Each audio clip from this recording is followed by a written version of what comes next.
Bonjour à tout le monde, que le Seigneur vous bénisse abondamment et que son nom soit glorifié, que son nom soit sanctifié. Je suis dans la joie de vous retrouver en cette journée pour partager un peu sa parole. Amen. Donc, nous allons nous mettre dans la présence du Seigneur et puis commencer. Dieu Tout-Puissant, Dieu de gloire, nous te prions, Papa, nous t'en supplions, Père de gloire, afin que durant ce partage, que tu puisses éclairer beaucoup d'entre nous, que les écailles, Père de gloire, qui sont sous nos yeux, puissent tomber au nom de Jésus-Christ de Nazareth. Je te prie, Père de gloire, afin de relever les cœurs abattus, les cœurs tristes, les cœurs, Père de gloire, qui sont dans la tourmente, dans le doute, Éternel des armées. Je te prie, Père de gloire, afin de relever les malades de leur lit d'hôpitaux, afin de les réanimer, afin de leur donner, Père de gloire, les forces nécessaires au nom de Jésus-Christ de Nazareth. Que ton nom soit sanctifié, que ton nom soit béni, au nom de Jésus. Amen. Donc, aujourd'hui, nous allons parler du livre de Ruth. Ouais, le livre de Ruth qui est un très très bon livre. Un livre rempli de très très bonnes histoires, surtout en fait une histoire intéressante de Ruth. Donc pour ce faire, notre texte de base donc d'aujourd'hui, ça se trouve dans Ruth, juste le chapitre 1. Nous allons lire le chapitre 1 et puis par la grâce de Dieu, nous allons essayer en fait de le commenter et d'en tirer en fait des leçons par rapport à ce livre-là. Donc Ruth chapitre 1. Donc c'est un chapitre qui comporte 22 versets que je vais lire avec vous. À l'époque où les juges exerçaient le pouvoir en Israël, il y eut une famine dans le pays. Alors un homme de Bethléem en Juda partit avec sa femme et ses deux fils. Ils allèrent habiter pour un temps dans le pays de Moab. L'homme s'appelait Elimelech. Sa femme Noémie et ses deux fils, Malon et Kilion, ils appartenaient au clan d'Ephrata au cours de leur séjour en Moab. Elimelech mourut et Noémie resta seule avec ses deux fils. Ceux-ci épousèrent des Moabites. L'une d'elles s'appelait Orpa, l'autre Ruth. Au bout de 10 ans, Malon et Kilion moururent à leur tour. Noémie resta seule et privée de ses enfants et de son mari. Verset 6. Au pays de Moab, Naomi apprit que le Seigneur avait été favorable à son peuple et lui avait donné de bonnes récoltes. Alors elle se prépara à quitter ce pays avec ses deux belles-filles. Elles partirent ensemble pour retourner au pays de Juda, mais en chemin, Noémie leur dit: rentrez chez vous maintenant, chacune dans la maison de sa mère, que le Seigneur soit bon pour vous comme vous l'avez été pour ceux qui sont morts et pour moi-même. Qu'il permette à chacune de vous de trouver le bonheur dans la maison d'un mari. Puis elle embrassa ses deux belles filles pour prendre congé, mais celles-ci pleurèrent abondamment et lui dirent: non, nous t'accompagnerons auprès de ton peuple.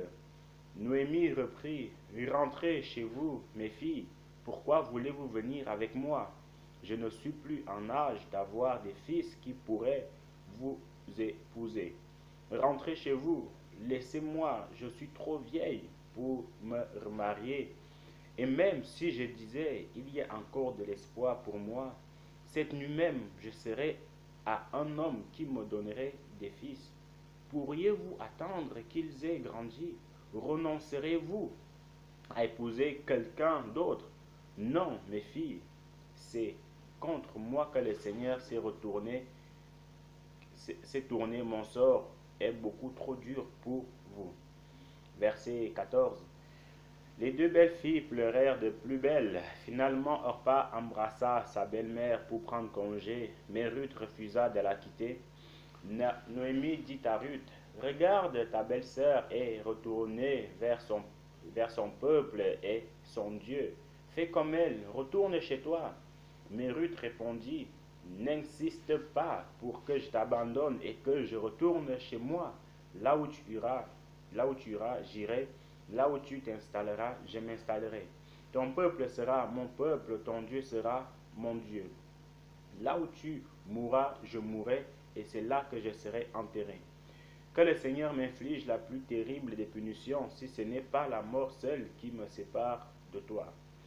Quand Noémie vit que Ruth était résolue à l'accompagner, elle cessa d'insister et elles allèrent ensemble jusqu'à Bethléem. Leur arrivée provoqua de l'excitation dans toute la localité. Les femmes s'exclamèrent, est-ce vraiment Noémie? Noémie leur déclara, ne m'appelez plus Noémie l'heureuse, mais appelez-moi Mara l'affligée, car le Dieu Tout-Puissant m'a durement affligé. Je suis parti d'ici les mains pleines et le Seigneur m'a fait revenir les mains vides. Ne m'appelez plus donc Noémie, puisque le Seigneur Tout-Puissant s'est tourné contre moi et à cause de mon malheur. C'est ainsi que Noémie revint du pays de Moab avec Ruth, sa belle-fille moabite. Lorsqu'elles arrivèrent à Bethléem, on commença juste à récolter l'orge. Amen. Donc, vous voyez au travers de cette histoire-ci que on nous parle d'une femme, Noémie, et de sa famille. Donc, Elimelech, son mari, et ses deux fils, Machlon et Clion, et ses deux belles-filles, en fait, Orpa et Ruth. Donc, ici, voyez-vous, au début, tout se passait bien et tout ça, parce que c'est une famille en fait qui avait immigré de Juda à Moab pour s'installer à cause de la famine. Et le mari de Noémie ou Naomi, si on peut aussi le dire comme ça, Noémie ou Naomi, c'est la même chose, était mort. Et quelque temps après, ces deux enfants aussi en fait sont morts. Quelle tristesse, quelle affliction, quel désespoir, mais ce n'est pas pour autant en fait que cette dernière avait baissé les bras, elle a continué à servir le Seigneur malgré en fait tous ces problèmes-là. Seulement après en fait, elle avait entendu que le Seigneur avait visité de nouveau le pays de la ville de Juda, de Juda, parce qu'en fait il y avait des choses, de l'abondance là-bas, de la nourriture là-bas, et elle a voulu faire en fait, demi-tour. Et qu'est-ce qui s'est passé? Chemin faisant, elle a voulu en fait renvoyer ses deux belles filles parce qu'en fait, bon, aussi vieille qu'elle était, elle ne pouvait plus en fait prendre soin d'elle, elle ne pouvait plus en fait assister en fait à leurs besoins. Voilà pourquoi en fait elle les a renvoyées. Bon, on peut se dire que c'est une chose normale aux yeux du Seigneur, il y a rien de mal à cela parce que imaginez-vous une femme, on ne sait pas, peut-être une femme de 60 ans qui a encore deux belles filles à ses côtés, c'est un peu compliqué. Bon, par la grâce de Dieu, c'était plutôt l'inverse, c'était plutôt en fait ces deux belles filles en fait qui devaient s'occuper d'elles. Alors il va leur dire que, bon, écoutez les filles, je suis seul, je n'ai plus de fils, vos maris sont morts, il faut retourner chez vous, allez refaire votre vie, allez vous prendre d'autres maris, comme ça vous serez heureuse. Mais, Orpa, donc Orpa, l'une de ses belles filles, qu'est-ce qui s'est passé? Parce que Noémie, en fait, insistait. Alors, elle est finalement partie, tandis que Ruth, elle est restée en fait attachée à sa belle-mère. Les leçons en fait, l'une des raisons en fait qu'on peut tirer ici, c'est que Orpa, qui était dans ses droits de partir, d'ailleurs sa belle-mère en fait qui l'a poussé, qui l'encourageait à partir. Mais en fait, elle a plutôt vu en fait des choses de manière charnelle. Elle s'est dit bon, même si je pars maintenant, je pourrais refaire ma vie, trouver un autre homme qui pourra prendre soin de moi. Et puis voilà, de plus que je suis jeune, je suis pleine de vigueur. Alors pourquoi pas? Alors elle a viré, elle est partie de l'autre côté. Elle est partie de l'autre côté en fait. Hein. Mais à l'inverse, Ruth, en fait, elle est restée attachée à sa belle-mère. Elle s'est dit non, c'est quand même la mère de mon défunt mari. C'est quand même elle, en fait, qui était là quand j'avais besoin d'elle. C'est quand même elle qui était là quand il y avait des moments de tristesse pour moi, alors pourquoi je l'abandonnerai? Je vais plutôt rester en fait à ses côtés en fait. Je vais plutôt rester à ses côtés. Et c'est ce qu'elle a fait. Malgré les insistances de Noémie, malgré en fait le fait que Naomi en fait la pousse à la porte, elle a dit non, je vais rester. Et quand on voit en fait à la suite de l'histoire, donc le chapitre 2, le chapitre 3, le chapitre 4, nous voyons comment en fait le Seigneur avait béni cette jeune fille, parce qu'elle en fait, elle avait une vision en fait spirituelle des choses. Elle n'a pas vu les choses seulement en fait devant elle, elle a vu les choses plus loin, elle a vu les choses plus loin. Et nous devons aussi en tant que chrétiens, même en tant qu'hommes nés, nous devons toujours voir en fait les choses plus loin. C'est-à-dire quoi? C'est-à-dire que si je commence quelque chose maintenant, qu'est-ce que ça va me rapporter par la suite? Et qu'est-ce qui est plus important? Avoir un salaire tout de suite de 1000 euros, 2000 euros, ou plutôt souffrir encore un tout petit peu et avoir un salaire de 5 4000 euros.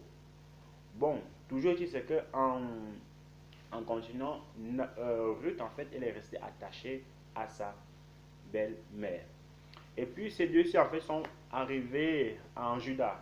Et quand les gens ont vu Naomi, on dit ah voilà Naomi qui arrive, il y avait des cris de joie et tout ça. Parce qu'en fait à l'époque on considérait vraiment Naomi ainsi que sa famille. Mais les choses en fait avaient changé. Elle a dit aux gens ne m'appelez plus Noémie, qui veut dire en fait l'heureuse, mais maintenant appelez-moi Mara, c'est-à-dire l'affligée. Donc en gros, quand elle était là, elle était heureuse, et puis quand elle revient, elle est malheureuse parce qu'en fait, elle n'avait plus rien sous la main. Et aussi en fait avec le décès de son mari, le décès en fait de ses fils, pardon. Vous voyez, c'est normal en fait, c'est normal. Donc, et l'histoire en fait nous apprend aussi en fait qu'il y avait un homme qui s'appelait Boaz, qui était de la famille éloignée de Noémie, qui avait un champ, qui était aussi en fait assez aisé et tout ça et tout ça. Alors Naomi en fait a envoyé sa belle-fille Ruth aller travailler. Et c'est là en fait que la grâce de Dieu a commencé en fait à s'imprégner dans la vie de la jeune fille Ruth, jusqu'à en fait elle a trouvé grâce aux yeux de Boaz. Et Boaz en fait a dit cette fille-là, j'ai vu comment, vous avez vu comment elle travaille et tout ça. Mettez-la de côté et puis prenez vraiment soin d'elle. Et c'est comme ça qu'il y a eu en fait, qu'il a commencé en fait à voir cette alliance-là entre Ruth et Boaz. Comme vous le savez aussi à peu près, un soir comme ça, Naomi, elle a poussé Ruth en fait à aller prendre l'avance sous le lit de Boaz afin de coucher avec lui. Et, et après quoi, en fait, de cette union-là, quelque temps après, cette union-là, en fait, est né Obed. Est né en fait Obed. Et qui est Obed? Quand on suit en fait un peu la lignée des grands personnages en fait de la Bible, Obed était le père de Jessé et Jessé en fait fut le père de David. Et comme vous le savez aussi toujours dans la généalogie en fait de Jésus, Jésus en fait fait partie en fait de la lignée de David. Donc voyez-vous frères et sœurs, c'est que parfois quand le Seigneur en fait nous met certaines choses à cœur, on ne veut pas en fait. On veut pas, on se dit c'est trop dur, j'arriverai pas. Non, il faut tenir bon et voir en fait les choses de manière lointaine. Si le Seigneur en fait nous met à cœur de jeûner, de prendre un temps de jeûne pendant une semaine, 2 jours, 3 jours, un mois, faisons-le parce qu'en fait il y a des bénédictions qui se cachent derrière cela. Il y a de grandes choses en fait qui se cachent derrière cela tout simplement. Donc maintenant en fait, c'est à nous en fait de tenir bon, c'est à nous d'aller jusqu'au bout de ce que le Seigneur nous a mis à cœur. Et après cela, voyez-vous, il y aura cette bénédiction-là qui va s'accomplir dans notre vie. Mais ce n'est pas bon de commencer quelque chose avec le Seigneur, de commencer un jeûne, et puis on s'arrête en fait en cours d'année, en cours de route. Non, non, non. Si le Seigneur nous met à cœur de lire, de méditer sa Bible, de Genèse à Apocalypse, frère, faisons-le. C'est sûr, ce n'est pas un petit travail. C'est un travail qui demande du temps, qui demande de la l'assiduité, qui demande en fait de la ponctualité, qui demande en fait beaucoup de violence. Faisons-le parce qu'il y a une bénédiction, il y a des grandes choses en fait qui se passent, qui se passeront après. Et voyez-vous, dans les choses de Dieu aussi, en fait, il faut user en fait de violence.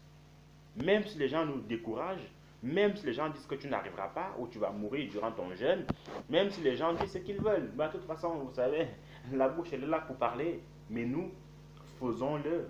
Faisons-le parce que le Seigneur est au contrôle. Et vous savez, quand le Seigneur est au contrôle sur certaines choses, alors il y a toujours la victoire. Alors il y a toujours en fait de grandes bénédictions qui se cachent derrière.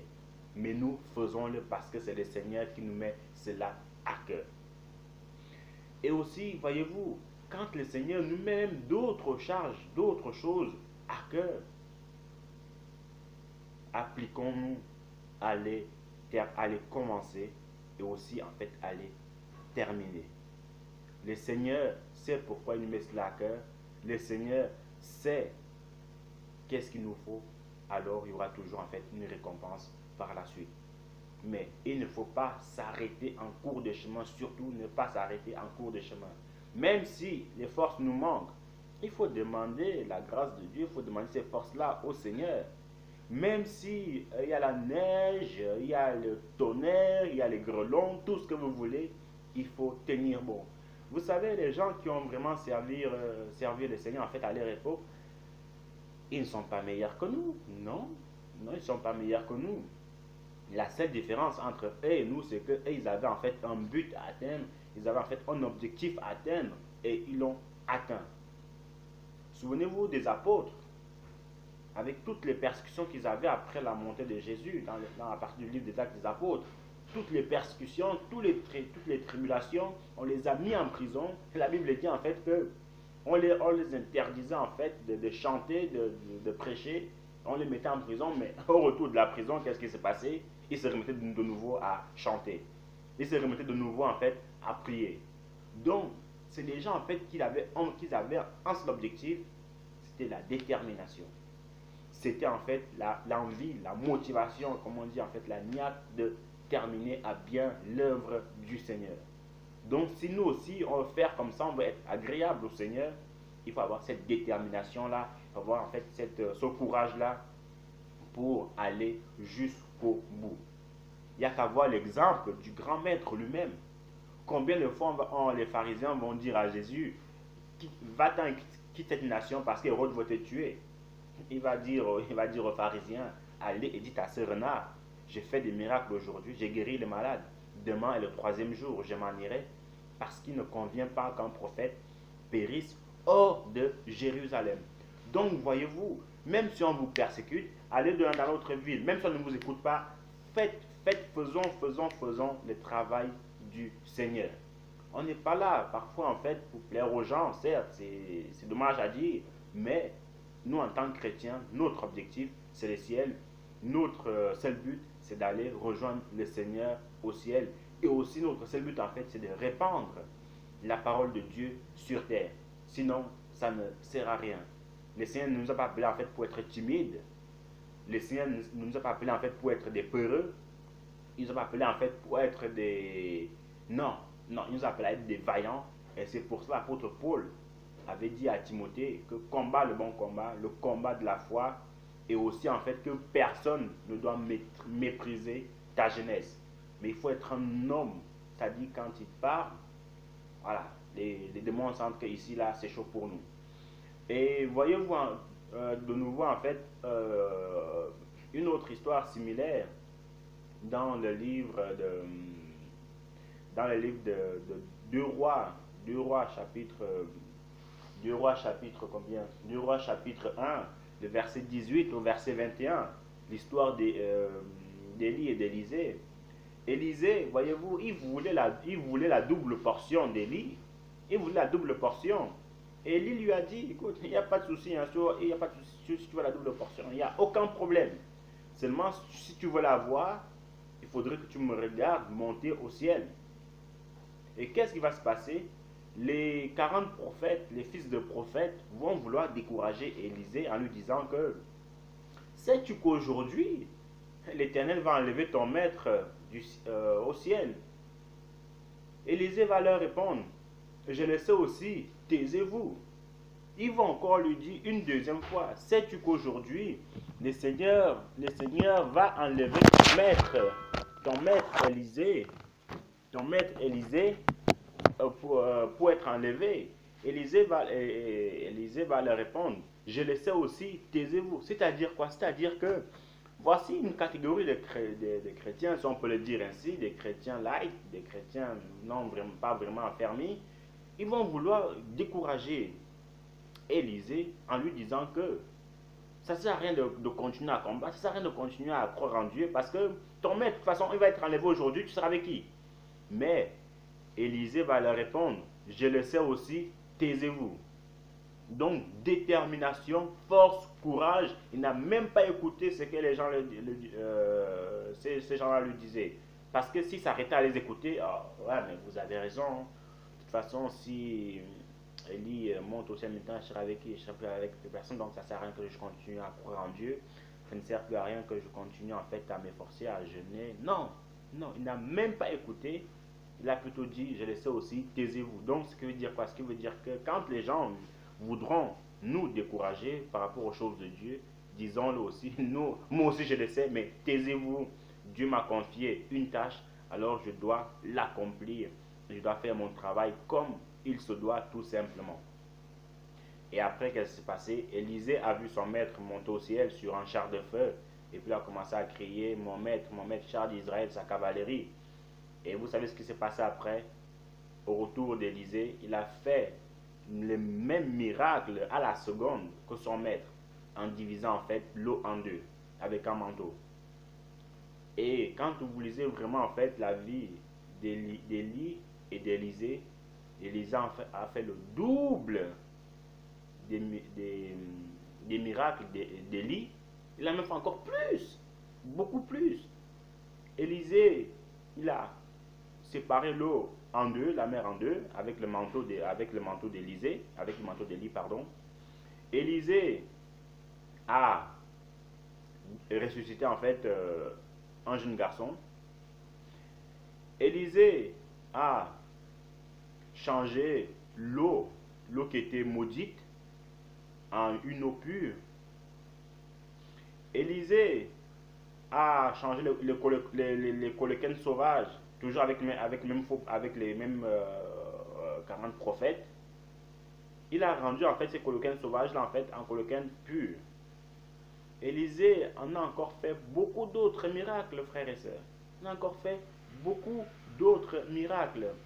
Élisée a dit à Naaman, écoute, même pas besoin de venir ici, hein, va seulement te plonger au Jourdain. Tu seras guéri. Donc, frères et sœurs, vous voyez, c'est des choses en fait qui ne mentent pas, en fait. C'est des choses en fait qui ne mentent pas. Et puis, restons en fait seulement attachés à la parole du Seigneur. Et le Seigneur en fait, comment dirais-je, nous récompensera. Certes, nous ne sommes pas là pour dire que je fais ça parce que je vais me récompenser. Non. Nous faisons notre travail et puis en fait, le maître s'occupera de nous. C'est comme si dans une entreprise, vous travaillez durement. Le patron, quand c'est un bon patron, il voit ça, il voit comment vous travaillez, il voit comment vous vous arrachez. Il ne va pas rester comme ça et dire que quand tu vas t'arracher, de toute façon, en fin du mois, tu n'auras rien. Non. Un bon patron, il nous voit comment on travaille, comment on s'arrache, comment on s'occupe de l'entreprise. Alors, qu'est-ce qui se passe? À la fin, il nous dit, tiens, voici quelque chose en plus par rapport à ta motivation, voici quelque chose en plus par rapport au travail que tu fais. Mais si on est là, on fait rien, on attend que les choses, la vie passe et tout ça et tout ça. Comment voulons-nous en fait avoir des récompenses? Donc c'est aussi simple que ça. Donc vraiment par la grâce de Dieu, frère, tenons bon. Et puis un autre exemple aussi, c'est que quand on regarde un peu la vie Orpa et Ruth, la Bible nous parle en fait que c'est des filles moabites en fait. Et c'est une catégorie de personnes, c'était des ennemis des Hébreux, c'est des ennemis d'Israël. Pourquoi en fait? Parce que, souvenez-vous, quand Balak avait envoyé en fait une légion de ministres pour aller dire à Balaam de maudire Israël. C'était un roi de Moab. Mais cette malédiction, en fait, s'est transformée en bénédiction. Parce qu'à l'époque, les Israélites, en fait, les Hébreux, faisaient vraiment peur à tout le monde. Ils terrassaient tout le monde avec la puissance de Dieu, ils terrassaient tout le monde. Donc ce n'est pas étonnant aussi, en fait, qu'Israël, Israël vraiment le vrai, soit aussi puissant d'aujourd'hui, même si on ne le dit pas, même si on ne le voit pas, mais ça reste que c'est un peuple qui a été puissant et qui est toujours puissant. Donc, c'était des Moabites, mais le Seigneur a fait grâce à cette jeune fille-là. Voyez-vous? Et c'est de là, en fait, qu'est né David, l'homme selon le cœur de Dieu, et de la lignée aussi, en fait, de Jésus. Donc, encore une fois de plus, on peut tirer une leçon que le Seigneur ne fait point d'acception de personnes. Qu'on soit noir, qu'on soit rouge, qu'on soit jaune, l'amour du Seigneur reste la même chose. Qu'on soit une femme, qu'on soit un homme, l'amour du Seigneur en fait reste la même chose. Qu'on soit arabe, qu'on soit noir, qu'on soit blanc, l'amour du Seigneur reste la même chose. Même quand on est bouddhiste, qu'on est musulman, le Seigneur veut qu'on se convertisse et son amour en fait sera la même chose. Seulement c'est à nous de faire le pas pour rencontrer ce Dieu-là et goûter en fait à sa puissance et à sa miséricorde. Donc, ceci dit, que le Seigneur vous bénisse abondamment et que son nom soit glorifié. À une prochaine, si Dieu le veut. Bye bye.